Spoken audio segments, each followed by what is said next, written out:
Muling lumitaw si Amara Cruz sa gitna ng marangyang handaan ng pamilyang De Leon, hindi upang humingi ng tawad, kundi upang bawiin ang hustisyang inagaw sa kanya 3 taon na ang nakalipas. Sa ilalim ng makinang nailaw, bawat hakbang niya ay isang tahimik na paghihiganti, binubunyag ang wasak na pag-ibig, ang lihim na diary ng yumaong ina, at ang madugong sabwata ni Ricardo. Ngunit kapag ganap ng nalantad ang katotohanan, pipiliin ba ni Amara ang ganap na paghihiganti o ang pagpapatawad upang iligtas ang sarili niyang kaluluwa? Bumukas ang pinto ng isang makintab na itim na sedan. Unang lumabas ang isang stiletto heel na kulay esmeralda, kumikinang sa ilalim ng marangyang ilaw ng De Leon Tower. Sumunod ang isang babae, at sa kanyang pagtayo, tila huminto ang pag-ikot ng mundo para sa mga valet at sa security na nakatanaw. Ang kanyang suot ay isang emerald green silk gown na yumayakap sa kanyang perpektong katawan na may isang mahabang hiwa sa gilid na nagpapakita ng kanyang makinis na binti.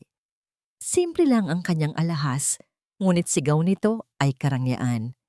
Ngunit ang tunay na nakakuha ng atensyon ng lahat ay ang kanyang muka.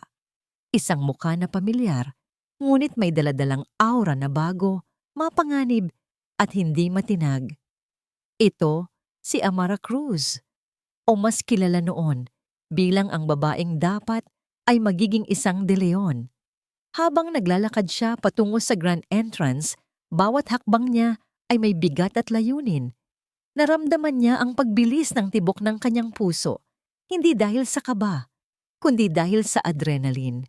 3 taon. 3 taon niyang hinintay ang sandaling ito.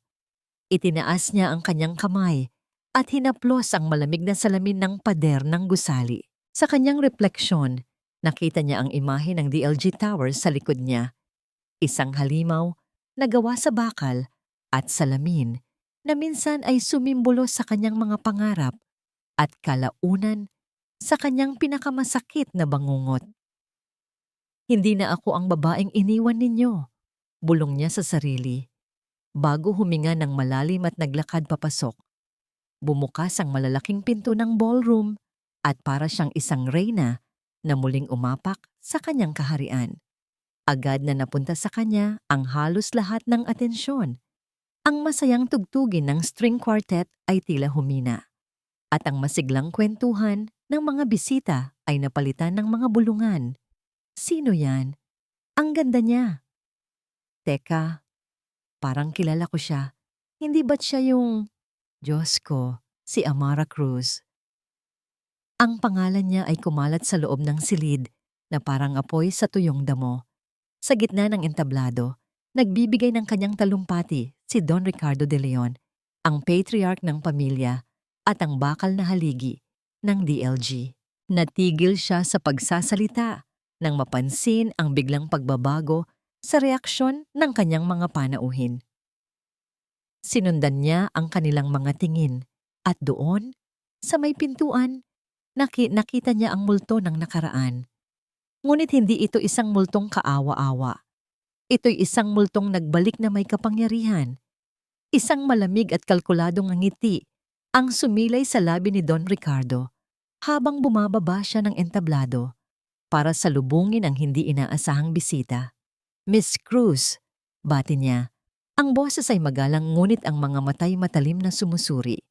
Isang malaking karangalan ang iyong pagdalo. Don Ricardo, tugon ni Amara. Ang boses ay kalmado at matatag. Tinanggap niya ang kamay nito. Hindi ko naman maaaring palampasin ang anibersaryo ng paborito kong kumpanya. Samamantala, sa isang sulok, tila nabingi si Gabriel Gabo De Leon. Ang hawak niyang kupita ng champagne ay biglang bumagsak mula sa kanyang nanginginig na kamay. Lumilikha ng isang malakas na tunog ng pagkabagsak sa marmol na sahig. Lahat ng kulay ay nawala sa kanyang mukha. Hindi siya makapaniwala sa kanyang nakikita. Amara, buhay na buhay at mas nakakasilaw pa kaysa dati. Gabo, ano ba? Saway ni Sofia Ilustre, ang kanyang fiancé, habang mahigpit na humawak sa braso niya. Pilit niyang pinanatili ang kanyang ngiti, ngunit ang kanyang mga mata ay nag-aapoy sa selos at pagkabahala habang nakatitig sa karibal na akala niya'y tuluyan na niyang natalo. Ilang sandali pa, inimbitahan ni Don Ricardo si Amara sa entablado. Isang galaw na nagpapakita ng kontrol, ngunit si Amara ay handa. Kinuha niya ang mikropono at ang buong silid ay natahimik. Tinaas niya ang kanyang kopita. Isang pagpupugay sa De Leon Group of Companies. Simula niya, ang kanyang tingin ay direktang nakatuon kay Don Ricardo bago ito lumipat kay Sofia at sa huli, kay Gabriel na hanggang ngayon ay hindi pa rin makagalaw. Ikinagagalak kong makita na ang DLG ay patuloy na matatag. Pagpapatuloy niya na may bahid ng sarkasmo. Ngunit sabi nga nila, ang tunay na pag-unlad ay hindi lamang tungkol sa pagpapanatili ng nakaraan, kundi sa matapang na pagyakap sa mga pagbabago sa hinaharap. Isang saglit siyang tumigil, hinahayaan ang bawat salita na bumaon. At sa ngalan ng mga bagong simula at mga panibagong partnership na magdadala sa DLG sa mas mataas na antas. Ibinaba niya ang kopita at bumaba ng entablado. Nag-iwan ng isang makahulugang katahimikan. Naglakad siya papalayo. Alam na alam niyang sinusundan siya ng mga mata ng lahat, lalo na ng 3 taong sumira sa kanyang buhay. Bago pa man siya makarating sa may hallway, isang kamay ang humawak sa kanyang braso. Humarap siya at nakita ang desperadong mukha ni Gabriel. Amara. Halos pabulong na sabi nito. Ang boses ay basag. Mag-usap tayo. Please. Isang malamig na ngiti ang gumuhit sa mga labi ni Amara. Dahan-dahan niyang inalis ang kamay nito sa kanyang braso. Mr. De Leon, sabi niya, ang bawat salita ay parang patalim. Sa pagkakaalam ko, wala na tayong dapat pag-usapan pa. Tinalikuran niya ito. Iniwan si Gabriel na nakatayo doon. Wasak, tuliro, at pinagmamasdan ang paglakad palayo ng babaeng minsan niyang sinaktan, na ngayon ay nagbalik bilang kanyang pinakamalaking kalaban. Ang katahimikan sa loob ng penthouse office ni Gabriel De Leon ay binasag lamang ng mahinang ugong ng air conditioner. Madaling araw na, ngunit hindi pa rin siya umuuwi. Hindi niya kaya. Ang imahe ni Amara, ang kanyang postura, ang kanyang malamig na mga mata, ang kanyang nakakakilabot ng ngiti, ay paulit-ulit na naglalaro sa kanyang isipan na parang isang sirang plaka. Nakatayo siya sa harap ng malawak na bintanang salamin. Tanaw ang mga kumukutitap na ilaw ng Makati. Dati, ang tanawing ito ay nagbibigay sa kanya ng pakiramdam ng kapangyarihan. Ngayon, para itong isang paalala ng lahat ng isinakripisyo niya para sa kapangyarihang yon. Ang kanyang mga mata ay napadpad sa isang maliit na silver frame na nakatago sa likod ng mga libro sa kanyang estante. Dahan-dahan niya itong kinuha. Ito ang nag-iisang bagay na itinira niya mula sa kanilang nakaraan. Isang litrato nila ni Amara. Kuha 5 taon na ang nakalipas sa isang beach sa Palawan. Nakangiti sila pareho, mga ngiting abot hanggang sa kanilang mga mata. Masaya, inosente. Walang kamuwang-muwang sa mga unos na paparating. Hinaplos niya ang nakangiting mukha ni Amara sa litrato. Napakabata pa nila. Parang kailan lang ang mundo niya ay umikot lamang sa babaeng yon. Pag-ibig. Gabriel, ginugol ko ang buong buhay ko para itayo ang imperyong ito. Ang malamig na boses ng kanyang ama, si Don Ricardo, ay tumagos sa pader ng kanyang alaala. Nasa loob sila ng library ng mansyon, napapaligiran ng mga libro at ng bigat ng apelyidong De Leon. Hindi ka na bata para magpadala sa emosyon. Si Amra ay isang mabuting babae, oo. Pero masyado siyang malambot. Ang puso niya ay nasa sining at pagtulong sa kapwa. Ang DLG ay hindi isang charity. Anak, ito ay isang digmaan. At sa digmaan, kailangan mo ng isang reyna sa tabi mo, hindi isang prinsesa. Mahal ko siya, Dad, maring sabi ni Gabriel, kahit sa sarili niyang pandinig. ay mahina iyon. Ang pagmamahal ay hindi nagpapatakbo ng 1 bilyong pisong kumpanya. Ganti ni Don Ricardo, sabay lapag ng isang folder sa lamesa, mga litrato ni Sofia Ilustre. Si Sofia, naiintindihan niya ang laro. Ambisyosa siya, matalino, at higit sa lahat, alam niya kung ano ang kailangan para manatili sa itaas. Siya ang kailangan mo. Siya ang kailangan ng DLG. Tinitigan ni Gabriel ang kanyang ama. Nakikita ang determinasyon sa mga mata nito. Sa sandaling iyon, naramdaman niya ang pamilyar na bigat. Ang bigat ng pagiging isang De Leon, ang walang katapusang pangangailangan na patunayan ang kanyang sarili. Ang pag-ibig niya kay Amara ay naging parang isang luho na hindi niya kayang panindigan. Napapikit si Gabriel. Pilit na iwinawaksi ang alaala. Ngunit sumunod naman ang isa pa, mas masakit, mas malinaw. Ang gabi kung kailan niya sinira ang lahat. Umuulan noon, isang malakas na buhos ng ulan na tila nakikidalamhati sa kanilang paghihiwalay. Nakatayo sila sa labas ng apartment ni Amara. Basa, nilalamig, ngunit ang lamig sa loob ng kanilang mga puso ay higit pa roon. Hindi ko maintindihan, Gabo, sabi ni Amara. Ang mga luha ay humahalo sa patak ng ulan sa kanyang mga pisngi. Ang boses niya ay puno ng pagkalito. Kahapon lang, ang saya natin. Pinag-uusapan natin ang kasal, ang mga magiging anak natin. Anong nangyari? Hindi siya makatingin ng diretso sa mga mata nito. Dahil kung gagawin niya, bibigay siya. Sasabihin niya ang totoo. Naduwag siya, na pinili niya ang ambisyon kaysa sa pag-ibig, kaya't sinambit niya ang mga salitang isinaksak sa kanyang isipan ng kanyang ama. Hindi na kita mahal, Amara. Ganun lang kasimple. Kailangan ko ng isang taong makakasabay sa mundo ko, at hindi ikaw yon.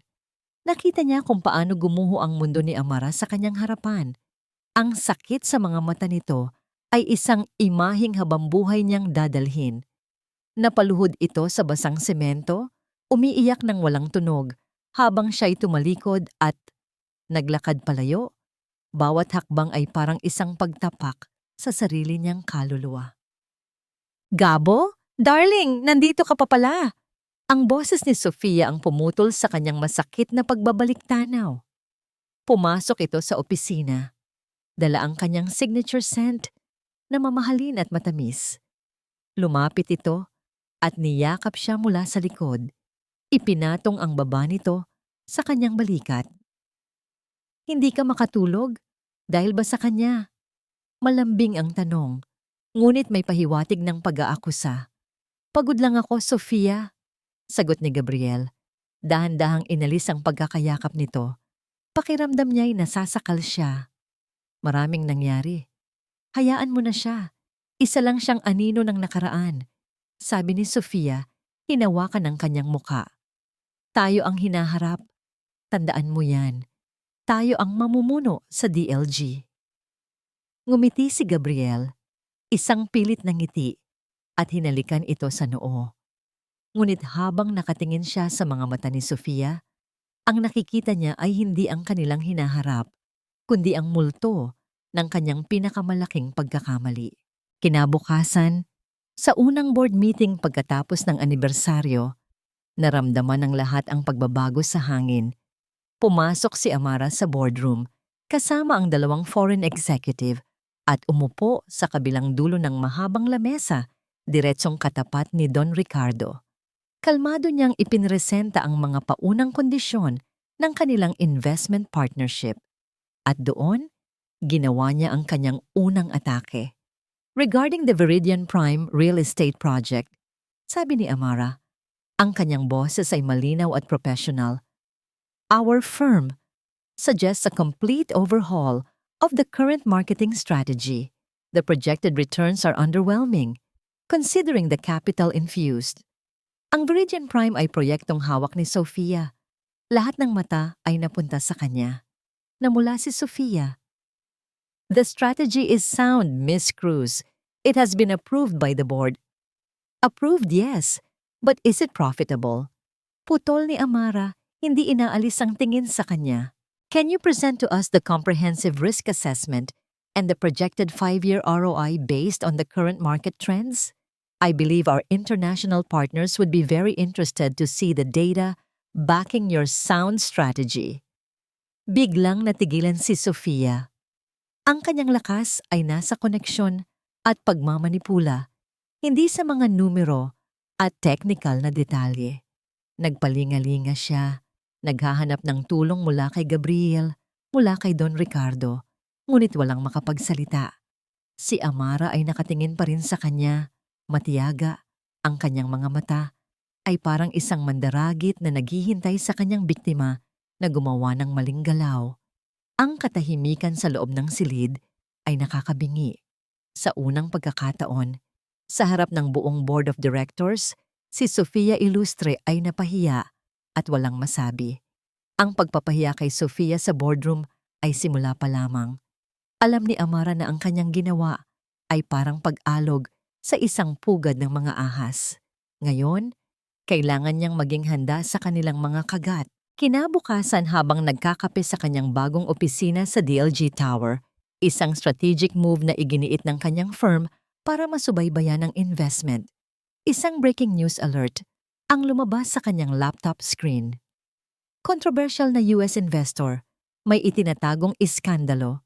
Ang nakaraan ni Amara Cruz, sinisilip. Nabitawan ni Amara ang kanyang tasa. Ang article na inilathala ng isang kilalang business tabloid ay puno ng mga insinuasyon. Binanggit nito ang isang nabigong negosyo na sinubukan daw ni Amara sa New York na nagdulot ng malaking pagkalugi sa kanyang mga kasosyo.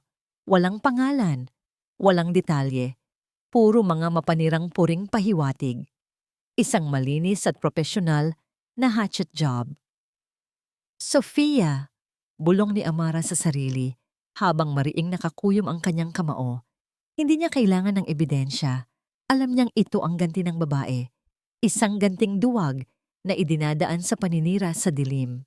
Hindi pa man tumatagal ng 10 minuto, sunod-sunod na ang tawag at email na natanggap niya. Mga miyembro ng board, mga kasosyo, at mga reporter na humihingi ng kanyang komento. Sa halip na mataranta, huminga siya ng malalim. 3 taon sa New York ang nagturo sa kanya kung paano harapin ang mga ganitong krisis. Hindi siya ang Amara na iiyak na lang sa isang sulok. Kalmado niyang tinawagan ng kanyang assistant. Magpatawag ka ng press conference sa loob ng 1 oras, utos niya. At ihanda mo ang lahat ng dokumento ng AC Designs Project. Sa press conference, hinarap ni Amara ang mga kamera ng buong tapang. Walang bakas ng takot o galit sa kanyang mukha. Magandang umaga sa inyong lahat, panimula niya. Tungkol sa article na inilabas kanina, nais kong linawin ang mga bagay-bagay. Ipinakita niya sa malaking screen ang mga financial report, mga testimonial mula sa kanyang mga naging kliyente sa New York, at ang tunay na kwento sa likod ng AC Designs, isang maliit na startup na isinara niya. Hindi dahil sa pagkalugi, kundi dahil tinanggap niya ang mas malaking offer mula sa investment firm na kinabibilangan niya ngayon. Binaliktad niya ang sitwasyon. Ang dapat sana'y isang kwento ng kabiguan ay ginawa niyang isang kwento ng tagumpay at matalinong pagpapasya.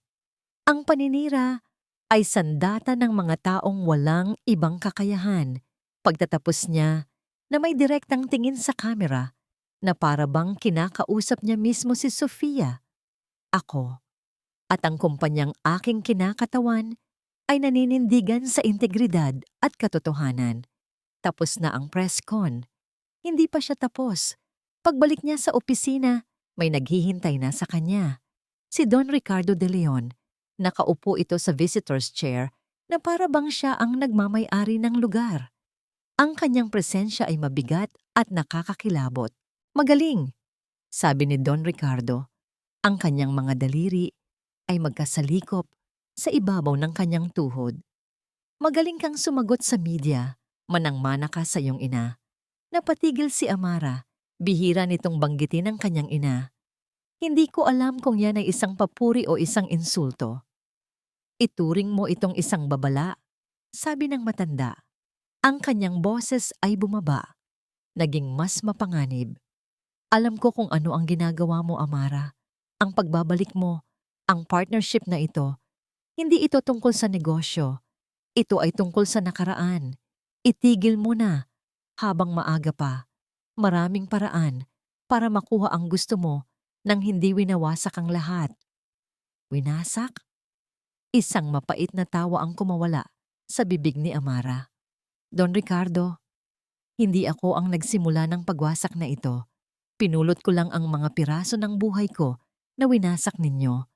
At kung tungkol sa aking ina, ang utang na loob ninyo sa kanya ay hindi pa bayad. Isang madilim na anino ang dumaan sa mga mata ni Don Ricardo.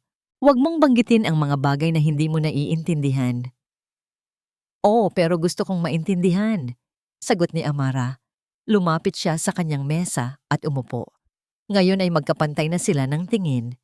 Gusto kong malaman kung bakit ang isang empleyadong kasing tapat at kasing talino ng nanay ko ay bigla na lang nawala sa kumpanyang ito na parang bula.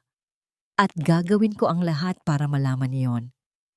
Umalis si Don Ricardo nang walang paalam. Nag-iwan ng isang nakakabinging katahimikan. Naramdaman ni Amara ang panginginig ng kanyang mga kamay. Ang pakikipag-usap sa matanda ay parang pakikipagharap sa isang demonyo. Ngunit hindi siya natakot. Bagkus, mas lalo pang tumibay ang kanyang determinasyon. Kinagabihan, nagtungo siya sa sementeryo. Ang lamig ng hangin ay yumakap sa kanya habang nilalakad niya ang pamilyar na daan patungo sa puntod ng kanyang ina. Umupo siya sa damuhan, hinaplos ang malamig na marmol kung saan nakaukit ang pangalan, Elena Cruz. Ma! Bulong niya. Nandito na ako. Patawad kung ngayon lang ako nakabalik. Ang hirap, ma. Pero hindi ako susuko.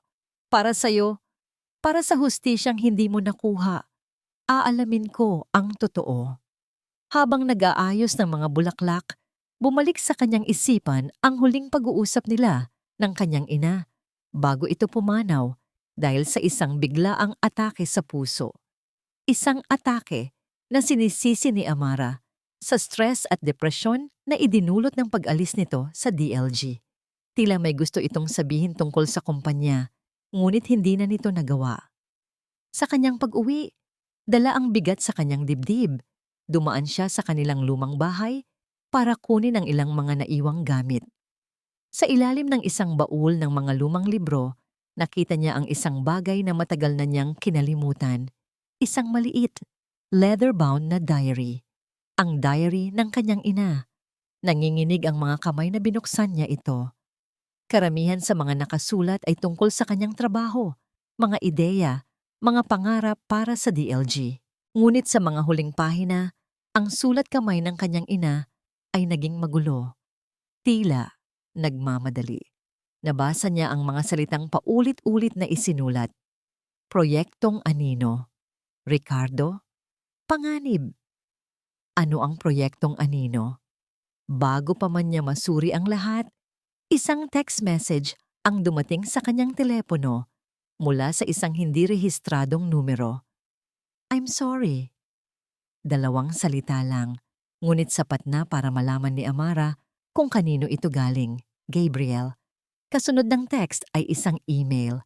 Naglalaman ito ng isang naka-attach na file, isang lumang internal financial document na may heading na Confidential Project Shadow. Nanlaki ang mga mata ni Amara. Itinaas niya ang kanyang tingin mula sa telepono. Ang kanyang puso ay kumakabog na parang tambol. Ang digmaan ay nagsisimula pa lang at isang hindi inaasahang kakampi ang nagbigay sa kanya ng unang bala.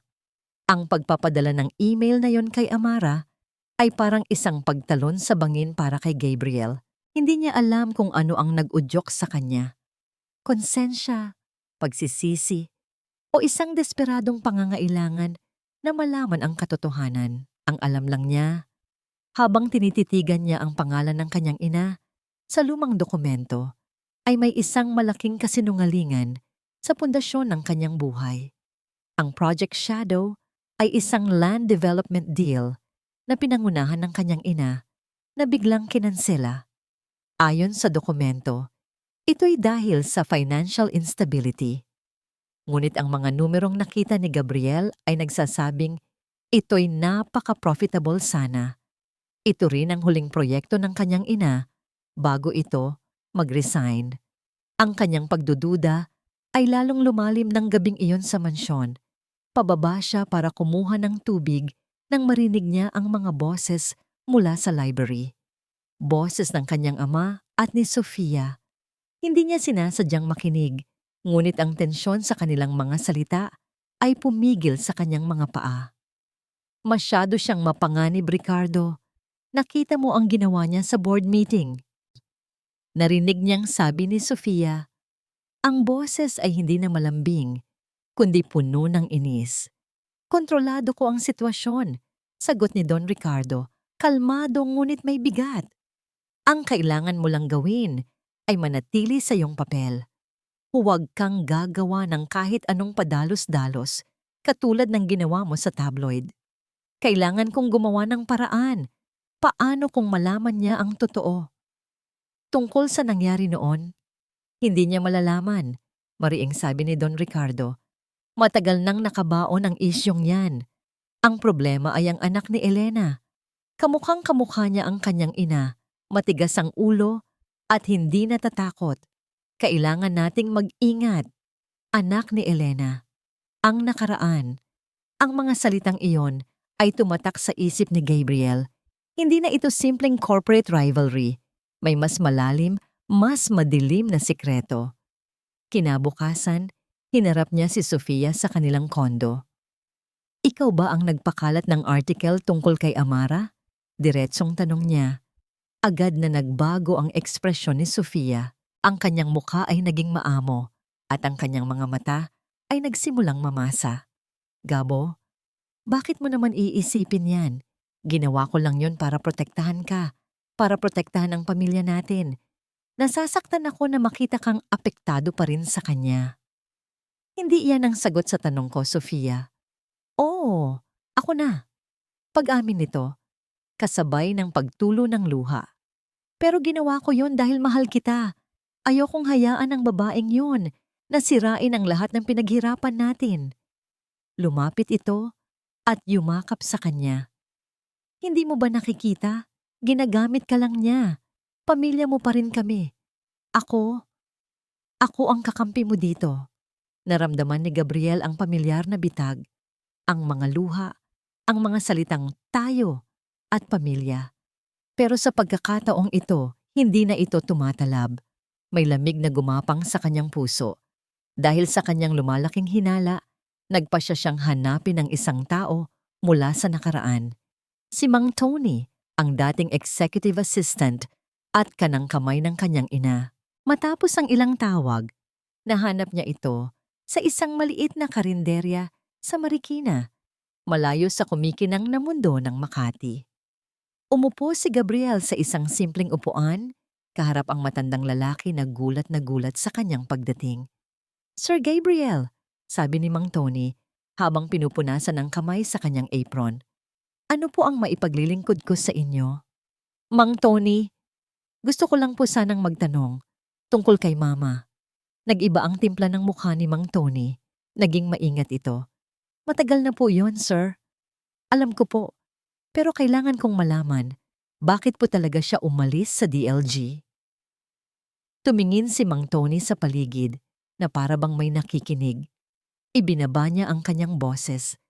Ang opisyal na sinabi, nag-resign. Pero alam naming mga nakakakilala sa kanya, hindi niya gagawin yon. Mahal na mahal niya ang DLG. Ang totoo, iho, pinag-resign siya. Malaking pagkakaiba yon. Sino po ang nagpa-resign sa kanya? Umiling si Mang Tony. Isang malungkot na ngiti sa kanyang mga labi. May mga bagay na mas mabuting hindi na hinuhukay, Sir Gabriel, para na rin sa kaligtasan mo. Ang mga salita ng matanda ay hindi nagbigay ng sagot, bagkus ay nag-iwan ng mas maraming tanong at isang malinaw na babala. Hindi na siya mapakali. Kailangan niyang makausap si Amara. Kailangan nitong malaman na hindi siya ang kalaban. Nag-text siya, humihiling na magkita sila. Sa kanyang pagtataka, pumayag ito. Nagkita sila sa isang maliit na coffee shop sa Kapitolyo, isang lugar na madalas nilang puntahan noong sila pa. Ang amoy ng kape at mga alaala ay sumalubong kay Gabriel. Nakita niya si Amara na nakaupo sa may bintana, nakatingin sa labas, seryoso. Mas lalo itong gumanda, ngunit may pader na nakapalibot dito na hindi niya magawang sirain. "Salamat sa pagdating mo," sabi niya pagkaupo. Hindi ito lumingon. "Ano ang kailangan mo, Gabriel? Wala akong maraming oras. Ang dokumentong sinend ko sa'yo. Ano ang tungkol doon?" Putol nito. Sa wakas ay tumingin sa kanya. Ang mga mata nito ay malamig. Isang bitag ba yon? Isa na namang laro ng mga De Leon para malaman kung ano ang mga alas ko? "Hindi," mabilis niyang sagot. "Amara, maniwala ka. Gusto kong malaman ang totoo. May mali sa pagkakaalis ni Mama sa DLG. At sa tingin ko, konektado yon sa sa kung anong nangyari sa atin." Isang mapait na ngiti ang sumilay sa labi ni Amara. "Ang nangyari sa atin, Gabriel, ay dahil pinili mo ang kapangyarihan kaysa sa akin. Huwag mong gamitin ang nanay ko para bigyan ng dahilan ang kaduwagan mo. Bawat salita ay parang sampal. Alam kong nasaktan kita at habang buhay kong pagsisisihan yon, pero hindi ito tungkol sa atin. Ito'y tungkol sa hustisya para kay Mama. Tulungan mo ako, Amara, o hayaan mo akong tulungan ka." Tumayo si Amara. Kinuha ang kanyang bag. "Hindi ko kailangan ng tulong mo, Gabriel, at lalong hindi ko kailangan ng awa mo. Kaya kong gawin to ng mag-isa." "Amara, please." Humarap ito sa kanya. At sa isang saglit, nakita niya ang kislap ng dating Amara, ang babaeng mahina at nasasaktan. "Tapos na tayo, Gabriel. Huwag ka nang lalapit sa akin." Tumalikod na ito at nagsimulang maglakad. Susundan sana siya ni Gabriel para sabihin ang kanyang mga hinala tungkol sa kanyang ama, tungkol kay Sofia, ngunit biglang bumukas ang pinto ng coffee shop. "Darling, kanina pa kita hinahanap." Si Sofia. Nakangiti ito ng matamis habang lumalapit sa kanya, ngunit ang mga mata nito ay nakatutok kay Amara, isang tinging puno ng pagbabanta at tagumpay. Dinala nito ang kamay ni Gabriel at hinalikan siya sa pisngi. Isang malinaw na pag-angkin. Natigilan si Amara sa may pintuan. Nakita ang eksena. Tumingin ito kay Gabriel, ang mga mata ay nagsasabing, "Sabi ko na nga ba, isa lang itong laro." Pagkatapos ay tuluyan na itong umalis. Naiwan si Gabriel na nakatayo doon, hawak ni Sofia. Pakiramdam niya ay isang preso. Napagtanto niya ang katotohanan. Alam ni Sofia na naroon siya. Sinusundan siya nito. At sa pagdating nito, sinira nito hindi lang ang pagkakataong makausap si Amara, kundi pati na rin ang anumang natitirang pag-asa para sa katotohanan. Ang eksena sa coffee shop ay isang sampal ng katotohanan para kay Amara. Ang pagdating ni Sofia, ang pagkukunwari ni Gabriel, lahat ay isang paalala na sa mundong ito, nag-iisa siya. Ang pag-asa, kahit gaano kaliit, na maaring may bahagi pa rin si Gabriel na kumakampi sa tama, ay biglang naglaho na parang bula. Gabi. Sa kanyang apartment, habang malakas ang buhos ng ulan sa labas, inilatag niya sa kanyang mesa ang 2 piraso ng palaisipan. Ang lumang diary ng kanyang ina at ang dokumentong ipinadala ni Gabriel. Proyektong Anino sa diary. Project Shadow sa dokumento. Pareho lang, ngunit ano ang koneksyon? Binasa niyang muli ang mga huling isinulat ng kanyang ina. Ang mga letra ay nanginginig, puno ng takot at pagmamadali. "Hindi niya ako titigilan. Alam niya na alam ko. Ang proyektong Anino, hindi lang ito tungkol sa pera. Ito ay tungkol sa dugo at kasinungalingan. Kailangan kong protektahan si Amara. Ang aking legacy, Legacy? Anong legacy? Paulit-ulit na binasa ni Amara ang salitang iyon. At bigla, isang alaala ang pumasok sa kanyang isip. Isang araw, noong bata pa siya, dinala siya ng kanyang ina sa bangko. Anak, sabi nito, ang tunay na mana ay hindi pera. Ito ay ang lakas ng loob na panindigan ng tama. Napatingin siya sa isang maliit na susi na nakasuksok sa lihim na bulsa sa likod ng takip ng diary. Isang lumang susi na may nakaukit na numero. Sa tabi nito, may isa pang serye ng mga numero na isinulat ng kanyang ina. Isang susi, isang numero, at ang salitang legacy. Mabilis na hinalungkat ni Amara ang mga lumang papeles. Nakita niya ang isang bank statement ng kanyang ina mula sa isang maliit at luma, ngunit respetadong bangko sa Binondo. Ang Rural Bank of San Nicolas. Agad niyang naintindihan. Kinabukasan, nagtungo siya sa bangko. Ang lugar ay tila isang relikya ng nakaraan, malayo sa mga modernong gusali ng Makati. Dala ang susi at ang mga numero, lumapit siya sa manager. Matapos ang masusing beripikasyon, dinala siya sa ilalim, sa isang silid na puno ng mga safe deposit box. Nang buksan ng staff ang maliit na metal na pinto na may numerong 738, isang alikabok na amoy ang sumalubong sa kanya. Sa loob, isang malaking brown envelope lang ang laman. Nanginginig ang mga kamay na kinuha ito ni Amara. Sa labas, may sulat kamay ng kanyang ina.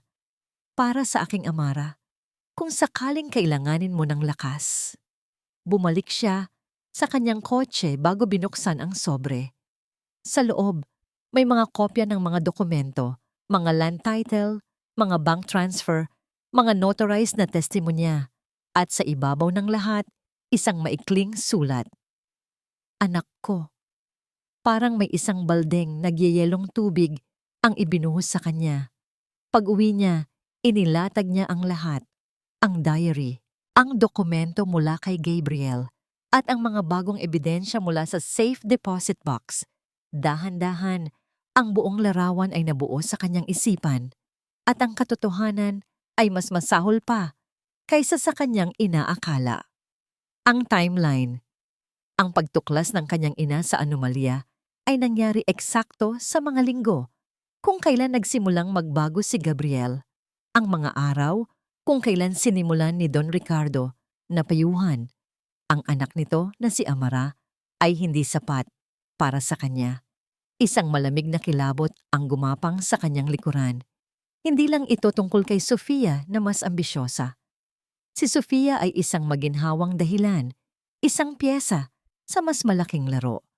Ang totoong dahilan kung bakit siya sinira at pilit na inalis sa eksena, 3 taon na ang nakalipas, ay dahil kay Don Ricardo de Leon. Nakita ni Don Ricardo sa kanya ang talino at integridad ng kanyang ina. Natakot ito. Natakot si Don Ricardo na balang araw, kapag naging isang De Leon na siya at may kapangyarihan na, sa loob ng DLG, maaaring matuklasan din niya ang madilim na sikreto na itinatago nito. Ang pagwasak sa kanilang pag-iibigan ay hindi dahil sa kawalan ng pag-ibig.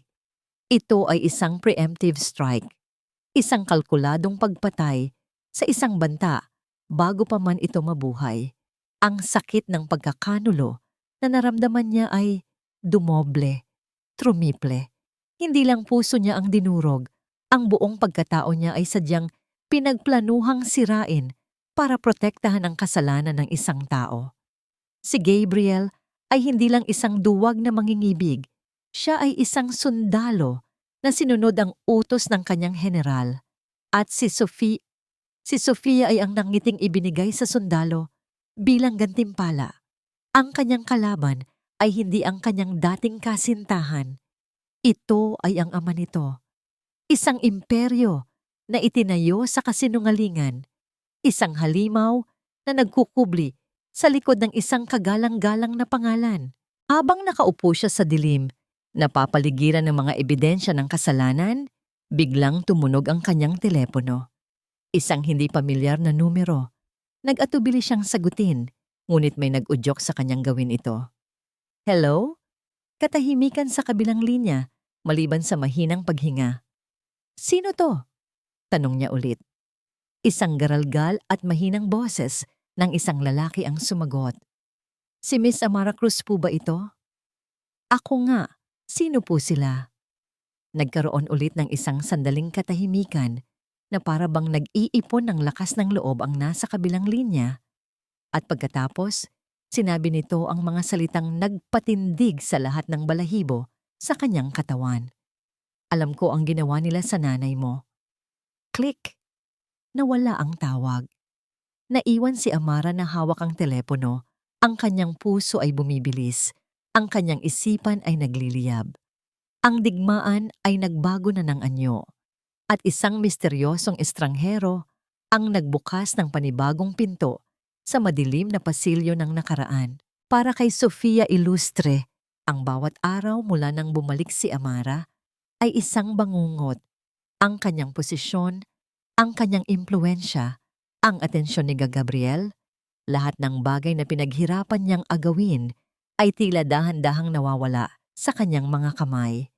Ang pagkapahiya niya sa board meeting ay isang sugat sa kanyang pride na hindi pa rin naghihilom. Sinundan pa ito ng pagtatanggol ni Gabriel kay Amara nang kumprontahin niya ito tungkol sa tabloid. At ang pinakamasakit sa lahat, ang makita silang dalawa na magkasama sa coffee shop. Kahit na sinadya niyang sirain ang kanilang pag-uusap, hindi niya maialis sa kanyang isipan ang tanong, ano ang kanilang pinag-usapan? Kasalukuyan siyang nasa kanyang opisina na dapat sana'y simbolo ng kanyang tagumpay, ngunit ngayon ay parang isang kulungan. Ang kanyang table, na dati puno ng mga proposal at kontrata, ngayon ay puno ng mga printout ng mga article at litrato ni Amara. Bawat ngiti ni Amara sa media, bawat papuri sa kanyang galing, ay parang isang personal na sampal sa kanya. Bakit siya? Bulong niya sa sarili habang tinititigan ang isang litrato ni Amara mula sa press conference. Ano ang meron siya na wala ako? Mula pagkabata, si Sofia ay laging nabuhay sa anino ni Amara. Si Amara ang mabait, ang matalino, ang paborito. Siya naman, ang pinsang laging ikinukumpara, laging kulang. Ang pag-ibig niya kay Gabriel ay nagsimula bilang isang pagnanasa hindi lang sa lalaki, kundi sa buhay na kinakatawan nito, ang buhay na para kay Amara. Nang makuha niya ito, akala niya'y panalo na siya. Ngunit ang pagbabalik ni Amara ay nagpapatunay na ang laro ay hindi pa tapos. Sa isang sulok ng kanyang opisina, sumigaw siya sa frustrasyon at ibinato ang isang mamahaling paperweight sa pader na nag-iwan ng isang maliit na marka. Kailangan niyang gumawa ng paraan, isang paraan na tuluyang magpapatahimik kay Amara. Ang unang hakbang niya ay ang pagpapalakas ng kanyang alyansa. Alam niyang may mga miyembro ng board na hindi sang-ayon sa mga pagbabagong dala ni Amara. Isa na rito si Mr. Velasco, isang matandang board member na konserbatibo at tapat kay Don Ricardo. Isang gabi, nagkataon silang nagkita sa isang mamahaling bar. Suot ang isang mapang-akit na pulang bestida, ginamit ni Sofia ang lahat ng kanyang charm.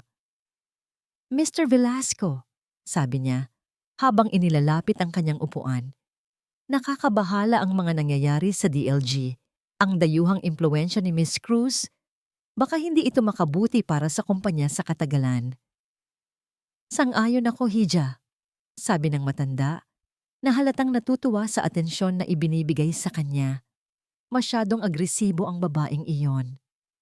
Kaya nga po kailangan ng kumpanya ang mga taong tunay na nagmamalasakit dito. Pagpapatuloy ni Sofia habang bahagyang idinidikit ang kanyang kamay sa braso ng matanda. Mga taong tulad natin na inuuna ang kapakanan ng DLG. Ang gabi ay natapos na may isang pangako ng suporta mula kay Mr. Velasco. Isang maliit na tagumpay, ngunit alam niyang kulang pa ito. Kailangan niya ng isang bala na tatama mismo sa puso ni Amara. At naisip niyang ang tanging paraan ay ang paghahanap ng dumi sa nakaraan nito. Kinabukasan, Tinawagan niya ang isang pribadong investigador na may reputasyon sa paggawa ng maruruming trabaho. Gusto kong malaman ang lahat, utos ni Sofia sa telepono habang nakatanaw sa bintana. Pinagmamasdan ang mga taong maliliit sa ibaba. Lahat ng ginawa ni Amara Cruz sa loob ng 3 taon niya sa New York. Bawat meeting, bawat date, bawat pagkakamali, walang ititira. Habang hinihintay ang resulta, sinimulan niya ang kanyang pangalawang plano, ang pagwasak sa tiwala sa pagitan ni Amara at ng mga taong maaring makatulong dito, lalo na kay Gabriel. Isang hapon, habang alam niyang abala si Gabriel sa isang meeting, sinadya niyang iwan ang kanyang cellphone sa mesa nito. Maya-maya, tumawag ang kanyang investigador. At tulad ng inaasahan, nang bumalik si Gabriel, nakita niya ang pangalan ng PI sa screen. "Sino to, Sofia?" tanong ni Gabriel. Ang kanyang boses ay may bahid ng hinala. Mabilis na kinuha ni Sofia ang telepono. Ang kanyang mukha ay nagpakita ng pagkagulat at pag-aalala. Wala yan, darling. Isang kaibigan lang na humihingi ng tulong." "Bakit parang pamilyar ang pangalan?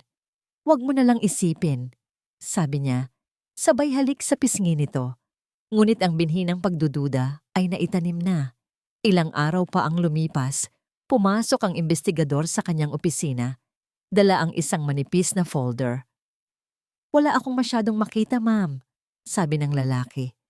Malinis ang record ni Miss Cruz, maliban sa isang bagay. Inilapag nito ang isang litrato sa mesa, isang candid shot ni Amara, kasama ang isang lalaking Amerikano na masayang naglalakad sa Central Park. "Sino yan?" tanong ni Sofia. "Siya si David Chen, isang mayamang art collector." Naging malapit sila ni Miss Cruz, ngunit bigla na lang silang naghiwalay. At pagkatapos noon, biglang bumagsak ang negosyo ng pamilya ni Mr. Chen. Isang malademonyong ngiti ang unti-unting gumuhit sa mga labi ni Sofia. Hindi ito isang matibay na ebidensya, ngunit sapat na ito. Sapat na para gumawa ng isang kwento. Isang kwento ng isang babaeng manggagamit, isang babaeng sumisira sa mga lalaki para sa sarili niyang kapakanan. Hawak na niya ngayon ang kanyang sandata. At habang tinititigan niya ang litrato, nag-isip siya kung paano ito gagamitin sa pinakamalupit na paraan. Hindi niya ito ilalabas sa media. Masyadong halata iyon. Gagamitin niya ito sa isang paraan na mas personal, mas masakit. Ilang sandali pa, tumunog ang kanyang telepono. Ito ang investigador. "Ma'am Sofia," sabi nito sa kabilang linya, tila nag-aalangan.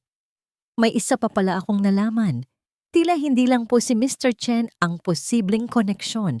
May isang insidente. Isang dating kasamahan niya sa AC Designs namatay sa isang aksidente ilang linggo matapos siyang umalis sa kumpanya." Natigilan si Sofia. Kamatayan. Masyadong mabigat iyon. Masyadong delikado. Ngunit imbis na matakot, isang bagong ideya ang nabuo sa kanyang isipan. Isang mas madilim, mas desperadong ideya. "Salamat sa impormasyon," sabi niya, bago ibaba ang telepono. Tumingin siya sa salamin at inayos ang kanyang buhok. Ang babaeng nakatingin pabalik ay hindi na ang pinsang laging nasa anino. Ito ay isang manlalaro na handang gawin ang lahat, kahit pa ang paggamit sa isang trahedya, para lamang manalo sa larong ito. Ang kanyang mga mata ay nag-aapoy sa isang determinasyon na nakakatakot. "Oras na para tapusin ito, Amara," bulong niya sa kanyang refleksyon. "Oras na para malaman mo kung sino talaga ang tunay na reyna." Ang misteryosong tawag sa telepono ay hindi umalis sa isipan ni Amara. "Alam ko ang ginawa nila sa nanay mo." Ang mga salitang iyon ay umalingaw-ngaw sa kanyang ulo, isang pangako ng katotohanan at kasabay nito, isang hindi maipaliwanag na panganib. Matapos ang 2 araw ng nakakabinging katahimikan, isang text message ang dumating mula sa parehong numero. Naglalaman lamang ito ng isang address, isang lumang warehouse sa Paco, at isang oras, 10 p.m. Walang paliwanag, walang pangalan, isang imbitasyon sa dilim. Alam ni Amara na ito ay isang malaking sugal. Maaaring isa itong bitag. Maaaring gawa-gawa lang ito ni Sofia o ni Don Ricardo para lituhin siya.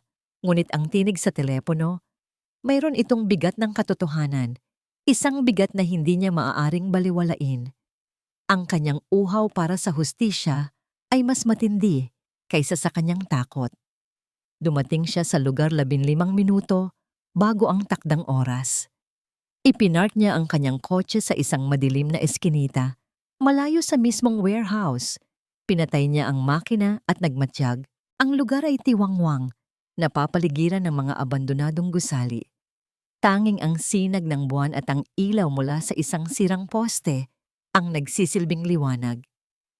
Eksaktong 10:00, isang anino ng isang lalaki ang lumabas mula sa isang gilid ng warehouse. Payat ito, nakasuot ng kupas na jacket na may hood, at ang kanyang mga galaw ay puno ng pag-iingat. Luminga-linga ito sa paligid bago muling nawala sa kadiliman ng gusali. Iyon na ang hudyat.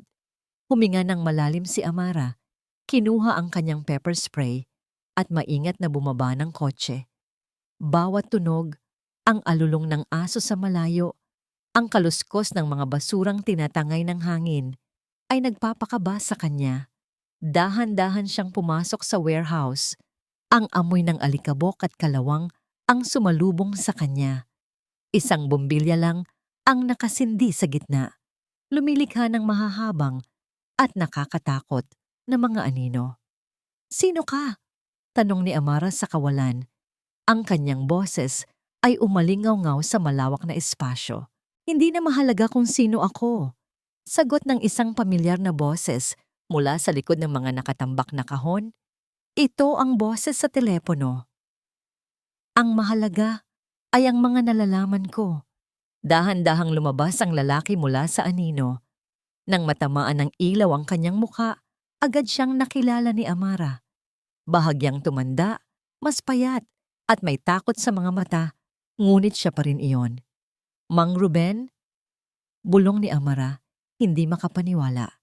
Si Ruben, ang dating personal assistant at pinagkakatiwalaang tauhan ng kanyang ina. Ang taong bigla na lang nag-resign at nawala ilang linggo matapos umalis ang kanyang ina sa DLG. "Miss Amara," sabi nito, yumuko ng bahagya. "Patawarin na niyo po ako sa aking pananahimik, sa aking kaduwagan." "Anong nangyari, Mang Ruben? Bakit ka umalis?" Isang mapait na ngiti ang gumuhit sa labi ng lalaki. "Hindi ako umalis, ma'am. Tinakot ako. Pinilit akong umalis, si Don Ricardo." At doon, sa gitna ng malamig at maalikabok na warehouse, ikinuwento ni Ruben ang lahat. Siya ang huling piraso ng palaisipan. Inilahad niya kung paano sinimulan ng ina ni Amara, si Elena, na imbestigahan ang Project Shadow. Inilahad niya kung paano sila nagpulong ng lihim para kolektahin ang mga ebidensya. Ngunit ang pinakakakilakilabot na revelasyon ay hindi tungkol kay Don Ricardo. Ito ay tungkol kay Sofia. Nagsimula ang lahat dahil kay Miss Sofia. Kwento ni Ruben, ang kanyang boses ay nanginginig sa alaala. "Intern pa lang siya noon. Isang araw, nakita ko siyang palihim na pumapasok sa opisina ng nanay mo. Kinuha niya ang isang folder na naglalaman ng mga preliminaryong plano para sa isang proyektong inihahanda ni Ma'am Elena. Makalipas ang isang linggo, ipinresenta ni Don Ricardo ang isang halos kaparehong proyekto at ibinigay ang credit sa isang bagong team. Ninakaw ni Sofia ang ideya. Iyon ang unang beses na sinubukan niyang sirain ang nanay mo." Nagpatuloy siya. Nang malaman ni Ma'am Elena ang tungkol sa land grabbing sa Project Shadow, mas naging desperado si Don Ricardo at ginamit niya ulit si Sofia. Si Sofia ang nagpakalat ng mga maling impormasyon sa loob ng kumpanya. Mga chismis na si Ma'am Elena daw ang may anomalya, na siya ang tumatanggap ng kickback. Ginawa niya ang lahat para sirain ang reputasyon ng nanay mo, para walang maniwala sa kanya kapag nagsalita na siya tungkol sa Project Shadow. Parang sinaksak si Amara, ang kanyang pinsan, ang babaeng lumaki kasama niya. Ang gumawa pala ng lahat ng ito ay hindi lang basta isang mga agaw ng kasintahan. Siya ay isang ahas na matagal nang naghihintay ng pagkakataong tumuklaw. Ang kanyang galit kay Amara ay hindi nagsimula kay Gabriel. Nagsimula ito sa inggit, sa isang mas malalim at mas matagal ng kasakiman. May ibibigay ako sa iyo, sabi ni Ruben, sabay abot ng isang luma at medyo sunog na USB flash drive. Nangyari ang sunog sa records room ng DLG ilang taon na ang nakalipas. Sinadya yun, ma'am, para sunugin ang lahat ng ebidensya laban sa kanila. Pero bago mangyari iyon, nagawa kong kopyahin ang ilan sa pinakamahahalagang file. Mga email sa pagitan ni Don Ricardo at ng kanyang mga abogado, mga testimonya ng mga magsasakang tinakot nila, at isang recorded na pag-uusap sa pagitan ni Don Ricardo at ni Sofia kung saan pinag-uusapan nila kung paano patahimikin ang nanay mo. Ito na ang sandata, ang katibayang magpapabagsak sa kanila. Bakit ngayon lang, Mang Ruben? Tanong ni Amara, ang kanyang boses ay basag. Takot, ma'am. May pamilya ako. Pinagbantaan nila ang buhay ng mga anak ko. Sagot nito, may mga luhang namumuo sa kanyang mga mata. Pero nang makita kita sa TV, nang makita ko ang tapang mo, naisip ko, ito na ang oras para itama ang mali. Para sa nanay mo, isa siyang napakabuting tao. Niyakap ni Amara ang matanda. Salamat, Mang Ruben. Salamat. Sa kanyang pag-uwi, hawak ang USB na parang isang banal na relikya. Naramdaman ni Amara ang bigat ng kanyang responsibilidad. Nasa kanya na ang lahat para isakatuparan ang kanyang paghihiganti. Handa na siya para sa huling laban. Ngunit pagdating niya sa kanyang condo unit, naramdaman niyang may mali. Ang pinto ay bahagyang nakaawang. Dahan-dahan siyang pumasok. Ang kanyang puso ay kumakabog. Walang tao. Ngunit ang kanyang opisina, wasak. Ang mga papel ay nakakalat. Ang mga drawer ay bukas. May hinahanap sila. At sa ibabaw ng kanyang laptop, may isang pulang sobre. Kinakabahan na binuksan niya ito. Sa loob, isang litrato. Ang litrato niya kasama si David Chen sa New York. Sa likod nito, may nakasulat sa pulang tinta. Alam namin ang lahat ng sikreto mo. Ang susunod na babagsak ay ikaw. Kasabay nito, tumunog ang kanyang telepono. Si Don Ricardo. Ang boses nito sa kabilang linya ay malamig na parang yelo. Walang emosyon, ngunit puno ng kapangyarihan. May mga bagay na hindi mo dapat ginagalaw, Amara. Ibinaling ni Amara ang kanyang tingin sa USB na mahigpit niyang hawak. Alam na nila. Alam nilang may alas na siya. At ngayon, ipinapaalam din nila na may alas din sila laban sa kanya. Ang digmaan ay hindi na palihim. Ito ay harapan na. Ang banta ni Don Ricardo ay hindi natapos sa tawag na yon. Nagsimula ang isang walang tigil na pag-atake na naglalayong durugin si Amara, hindi lang bilang isang negosyante, kundi bilang isang tao. Unang sumabog ang kwento tungkol kay David Chen, pinalaki at binaluktot para palabasin si Amara bilang isang oportunista.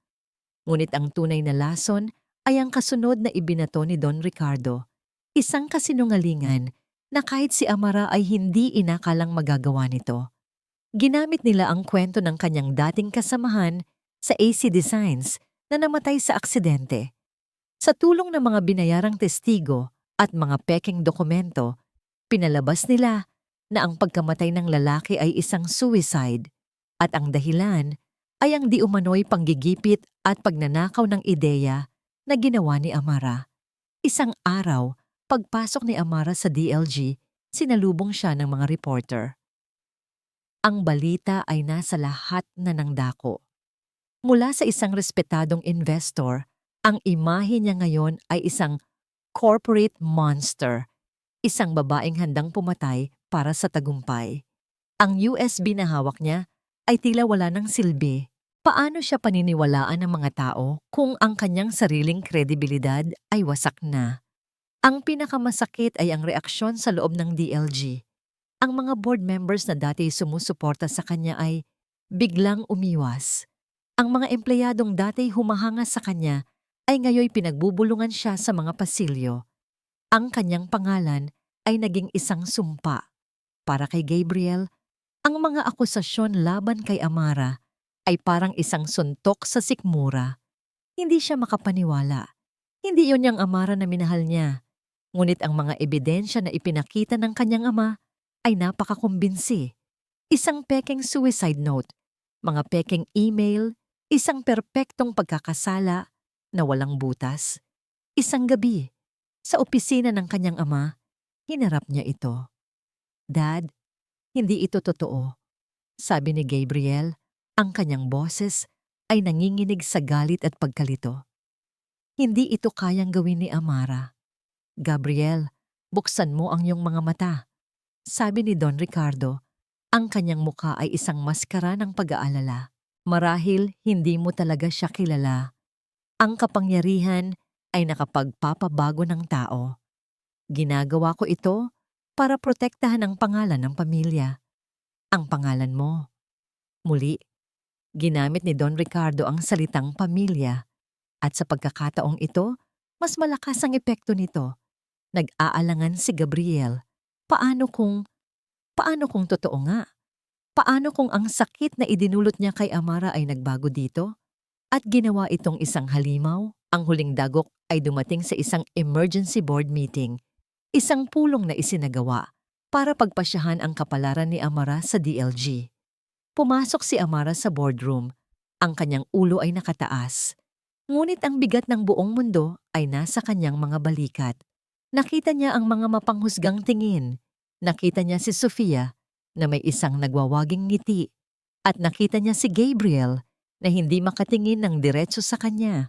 Dahil sa mga seryosong akusasyon na ito na nakakaapekto sa integridad ng De Leon Group simula ni Don Ricardo, ang board ay nagkakaisang maghain ng isang mosyon para suspendihin si Miss Amara Cruz sa lahat ng kanyang tungkulin sa kumpanyang ito habang nagpapatuloy ang imbestigasyon.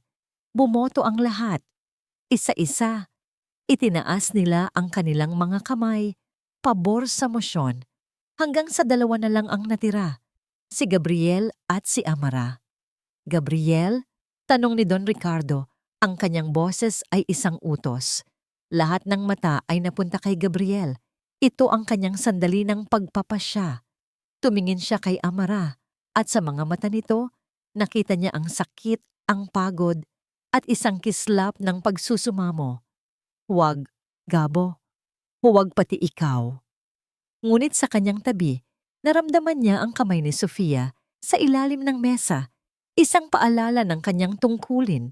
Narinig niya ang boses ng kanyang ama sa kanyang isipan. "Protektahan mo ang pamilya." Pumikit siya ng mariin.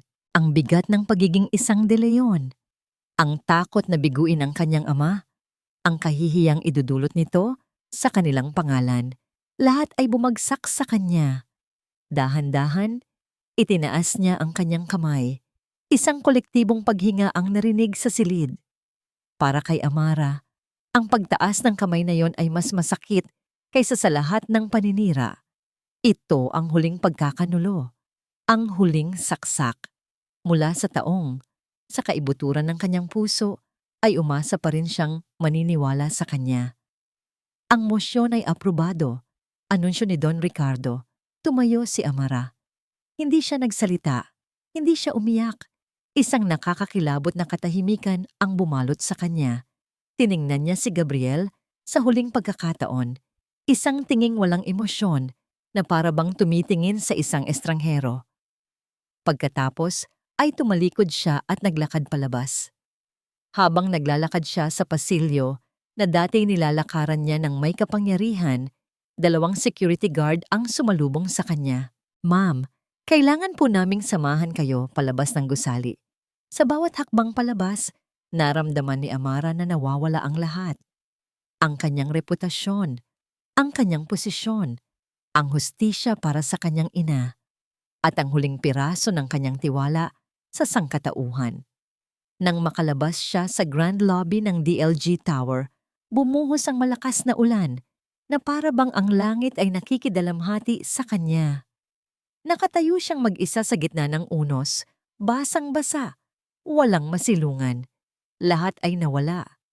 Talo na siya. Samantala, sa loob ng opisina ni Gabriel, matapos ang pulong, ibinagsak niya ang kanyang kamao sa pader na gawa sa mahogany. Lumilikha ng isang malakas na tunog. Ang sakit sa kanyang mga kamay ay walang-wala kumpara sa sakit sa kanyang dibdib. Sumisigaw ang kanyang konsensya. Sa kanyang pag-upo, gulong-gulo ang isip. Napansin niya ang isang maliit na detalye sa folder ng ebidensya na ibinigay ng kanyang ama. Isang timestamp sa isang email. 2:03 a.m. New York time. Tanda niya ang gabing iyon. Kausap niya si Amara sa telepono hanggang madaling araw. Imposibleng nagpapadala ito ng email sa oras na yon. Isa itong maliit na butas, isang maliit na pagkakamali sa isang perpektong kasinungalingan. Ngunit para kay Gabriel, ito ay sapat na. Sapat na para mapagtanto ang kanyang karumal-dumal na pagkakamali. Itinaas niya ang kanyang kamay laban sa babaeng minsan niyang minahal, batay sa isang kasinungalingan. At sa sandaling iyon, alam niyang kailangan niyang pumili. Mananatili ba siyang isang De Leon na sunod-sunuran o gagawin niya ang tama kahit pa ang kapalit nito ay ang pagsira sa sarili niyang ama? Ang araw ng General Shareholders Meeting ay dumating. Ito ang araw kung saan formal na tatanggalin si Amara bilang board member at partner ng De Leon Group. Para kay Don Ricardo at Sofia, ito ang araw ng kanilang ganap na tagumpay. Pumasok si Amara sa malawak na function hall, hindi bilang isang akusado, kundi bilang isang manonood sa sarili niyang pagbitay. Nakasuot siya ng simpleng itim na damit, ang kanyang mukha ay kalmado, ngunit ang kanyang mga mata ay naglalaman ng bigat ng isang digmaang tila natalo na siya. Dumating siya, hindi para ipagtanggol ang sarili, kundi para harapin ang kanyang mga kaaway sa huling pagkakataon, para ipakita sa kanila na hindi siya nagtatago. Umupo siya sa isang sulok sa likuran, isang anino sa gitna ng karamihan. Nagsimula ang pulong.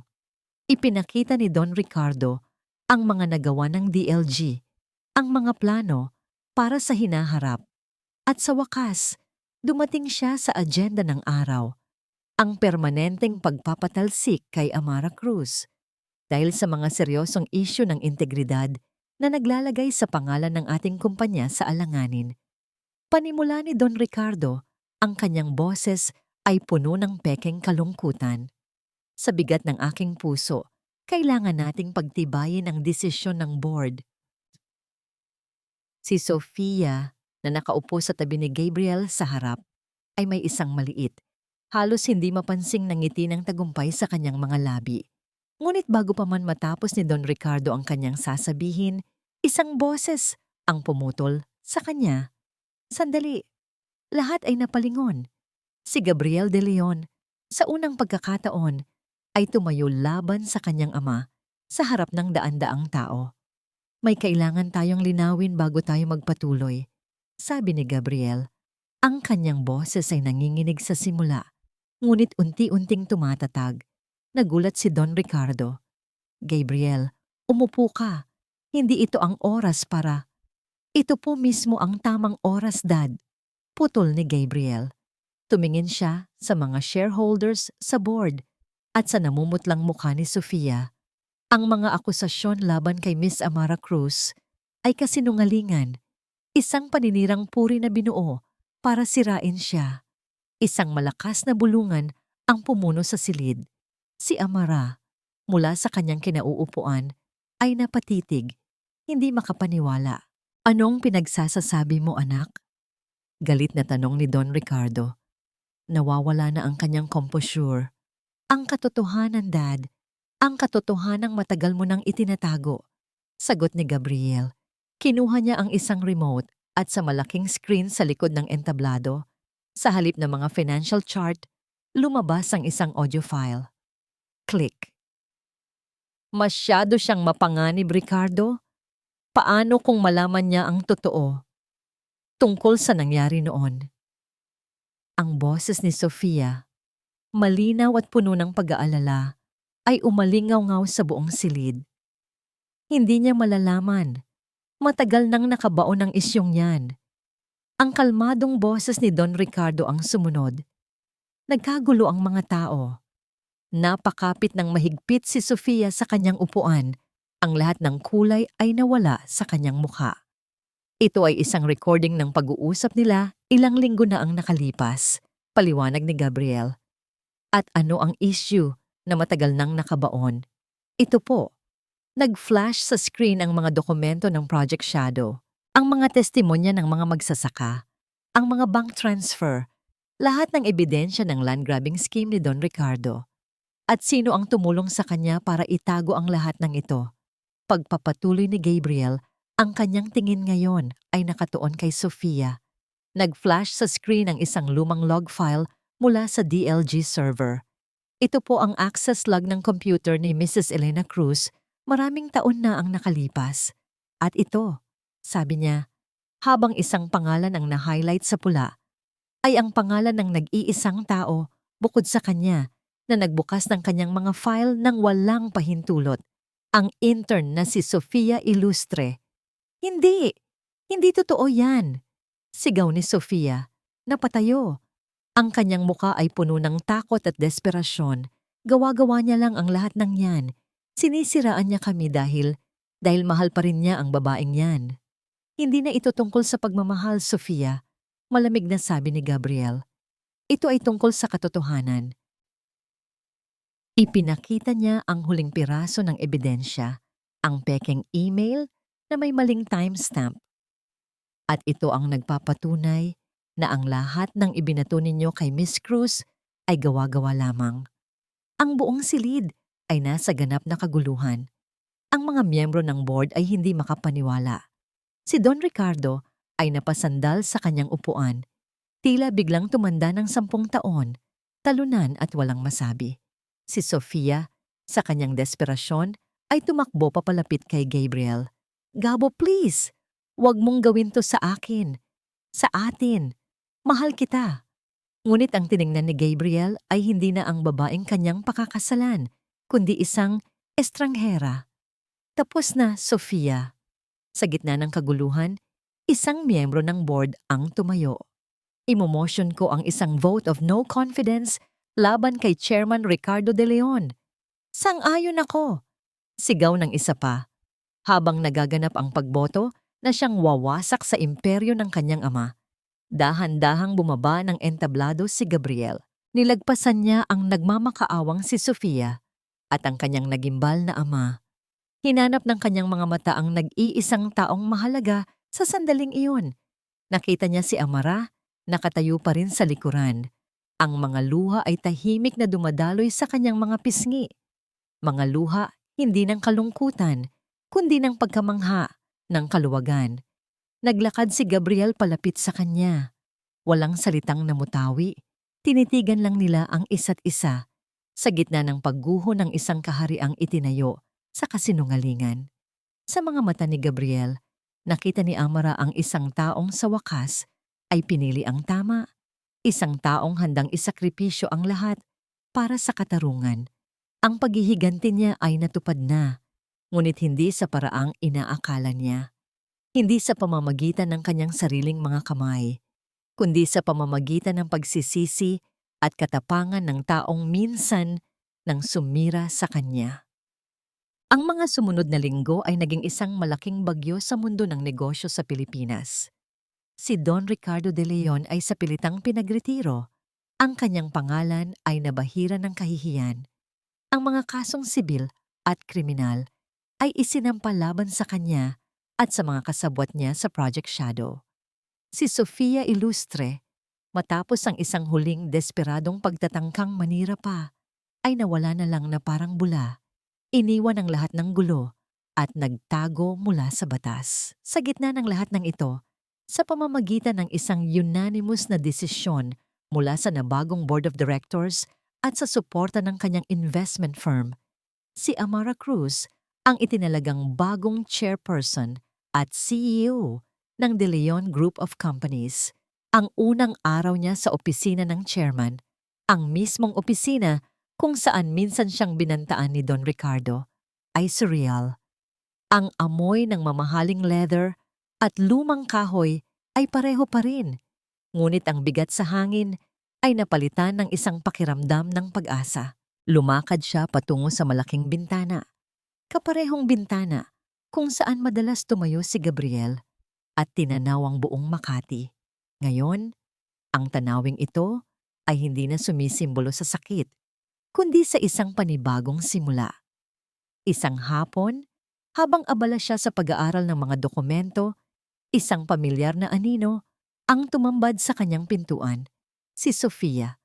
Mukha itong pagod, magulo ang buhok, at wala na ang dating kumpiyansa. "Amara," sabi nito, ang boses ay paos. "Please, kausapin mo ang mga abogado. Pakiusap, bawiin mo ang kaso. Pinsan mo pa rin ako." Tinitigan siya ni Amara ng matagal, walang emosyon. Ang dugo ay hindi lisensya para manakit, Sofia. Nagkaroon ka ng maraming pagkakataon para tumigil. Nagkaroon ka ng maraming pagkakataon para piliin ang tama. Pero hindi mo ginawa. Hindi mo naiintindihan.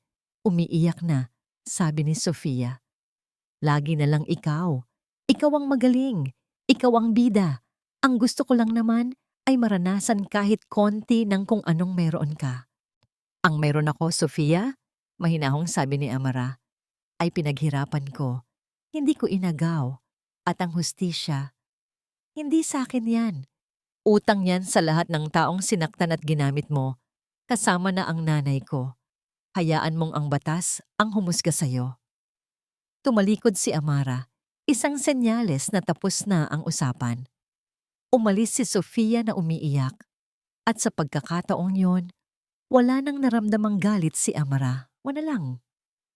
Kinagabihan, habang papalubog na ang araw, may isa pa siyang bisita, si Gabriel.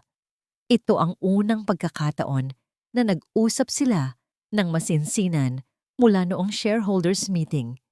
Nagkita sila sa rooftop garden ng DLG Tower, isang lugar na tahimik at payapa. "Congratulations," sabi ni Gabriel, isang totoong ngati kahit may bahid ng lungkot ang nasa kanyang mga labi. "Bagay sa'yo ang pwestong yan.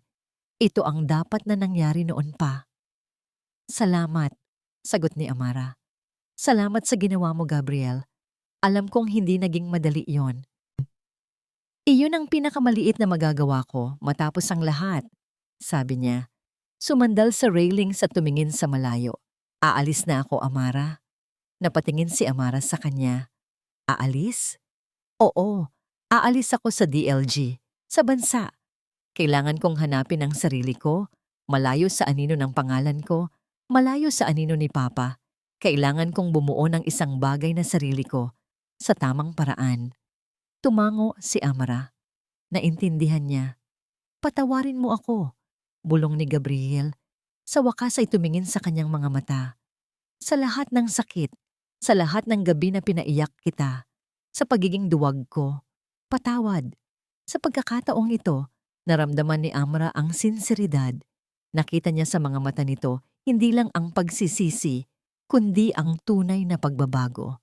"Matagal na kitang pinatawad, Gabriel," sabi niya, at naramdaman niya ang bigat na tuluyang nawala sa kanyang dibdib. "Pinatawad na kita, hindi dahil karapat-dapat ka, kundi dahil karapat-dapat akong maging malaya. Malaya mula sa galit." Isang mapait na ngiti ang gumuhit sa labi ni Gabriel. "Iyon na nga siguro ang pinakamasakit, na ang kapatawaran mo ay hindi na nangangahulugan ng pangalawang pagkakataon para sa akin. Ang nakaraan ay hindi na mababago," mahinang sabi ni Amara. "Binago tayo nito.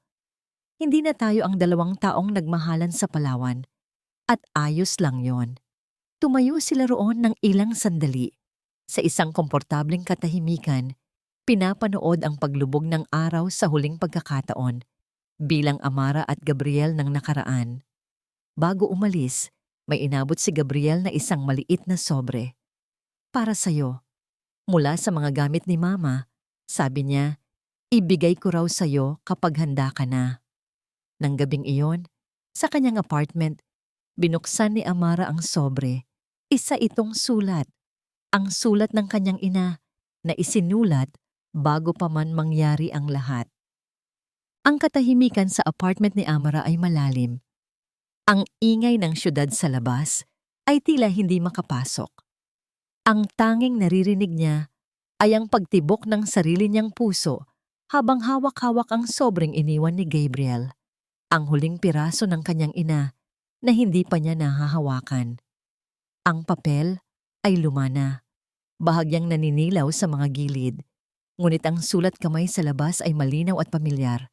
Isang sulat kamay na gumuhit sa kanyang alaala ng mga masasayang gabi ng paggawa ng takdang aralin at pagbabasa ng mga kwento. Para sa aking munting bituin, dahan-dahan na may panginginig sa mga daliri, binuksan niya ang sulat. Isang pamilyar na amoy, ang pabango ng kanyang ina, ang tila kumawala mula sa papel, at sa isang saglit, para siyang bumalik sa pagkabata. Sinimulan niyang basahin. Mahal kong Amra, aking munting bituin, kung binabasa mo ito, marahil ay nasa isang punto ka ng iyong buhay kung saan kailangan mong gumawa ng isang mabigat na desisyon o marahil ay naghahanap ka ng mga sagot sa mga tanong na bumabagabag sa iyong puso. Sana, sa mga salitang ito, mahanap mo ang gabay na hindi ko na naibigay ng personal. Anak, alam ko ang bigat na daladala mo. Alam ko ang apoy sa iyong puso. Isang apoy na minana mo sa akin. Ang apoy na yan ang magbibigay sa iyo ng lakas para harapin ang anumang hamon.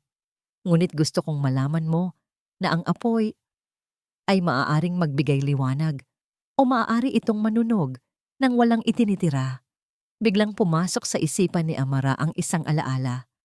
10 taong gulang siya noon, umiiyak sa hardin dahil sinira ng mga pesteng damo ang kanyang mga tanim na rosas.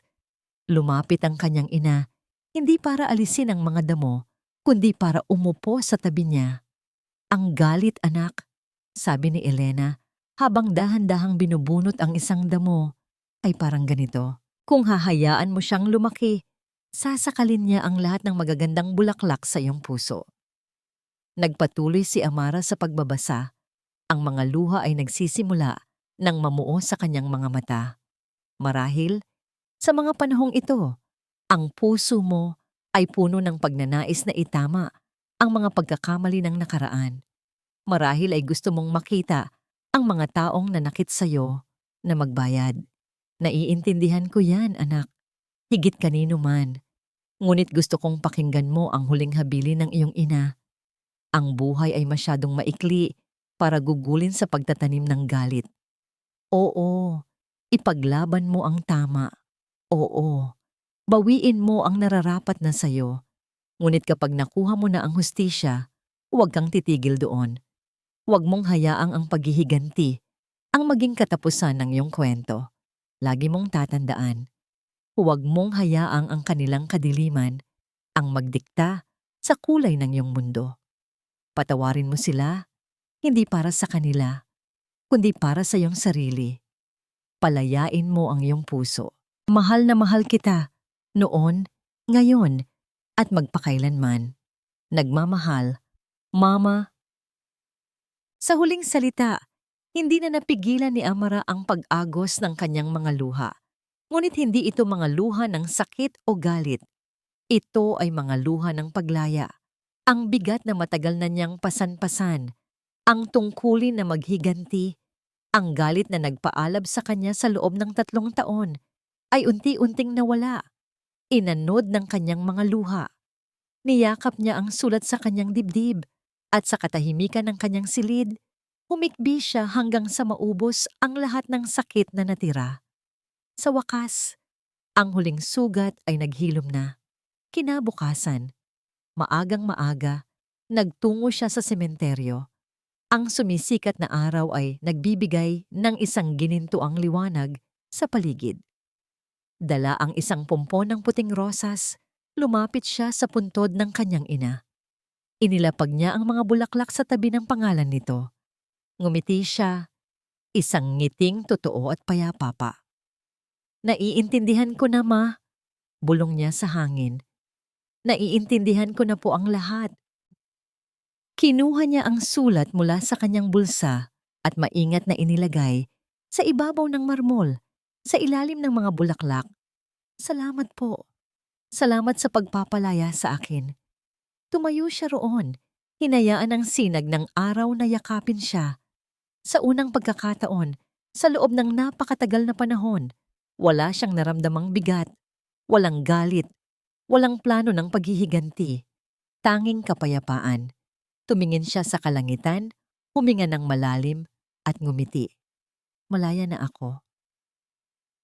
Isang taon nang lumipas, ang De Leon Group, sa ilalim ng pamumuno ni Amara Cruz, ay hindi lang bumangon, kundi umunlad sa paraang hindi inaasahan. Ipinatupad niya ang mga programang nakatuon sa etika, integridad at pagtulong sa komunidad. Ang mga pangarap na dati isinulat lang ng kanyang ina sa isang diary. Isa na siyang leader na hinahangaan, hindi lang sa talas ng kanyang isip, kundi sa laki ng kanyang puso. Isang hapon, habang nagkakape siya sa isang tahimik na bookstore, isang postcard ang dumating para sa kanya na ipinadala sa opisina. Galing ito sa isang lugar sa kabila ng karagatan. Walang pangalan ng nagpadala. Kinuha niya ito. Sa harap, isang litrato ng isang payapang lawa na napapaligiran ng mga bundok. Sa likod, isang maikli at simpleng sulat kamay. I found my peace. I hope you find yours. Nahanap ko na ang aking kapayapaan. Sana mahanap mo rin ang sayo. Isang maliit, payapang nangiti ang sumilay sa mga labi ni Amara. Itinabi niya ang postcard. Oo, nahanap na niya. Matagal na. At handa na siyang magsimula sa susunod na kabanata. Lumipas pa ang ilang buwan. Ang De Leon Group of Companies na ngayon ay mas kilala na bilang DLG Cruise Holdings ay sumailalim sa isang malaking pagbabago. Hindi na ito isang kumpanyang pinapatakbo ng takot at kasakiman, kundi isang institusyon na may puso. Naglunsad si Amara ng Elena Cruz Foundation, isang programang nagbibigay ng scholarship sa mga mahihirap ngunit matatalinong estudyante at tumutulong sa mga komunidad na naapektuhan ng mga corporate development. Isang direktang pagtama sa mga kasalanan ng Project Shadow. Ang mga empleyado ay mas masaya, mas produktibo. May liwanag at paggalang na sa bawat pasilyo ng DLG Tower.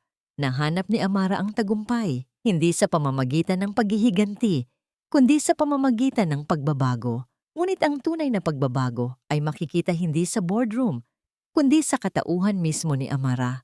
Isang Sabado ng hapon, malayo sa mga spreadsheet at corporate meetings, nakaupo si Amara sa isang maliit at tahimik na coffee shop sa isang gilid ng Quezon City, isang lugar kung saan walang nakakakilala sa kanya bilang ang makapangyarihang CEO.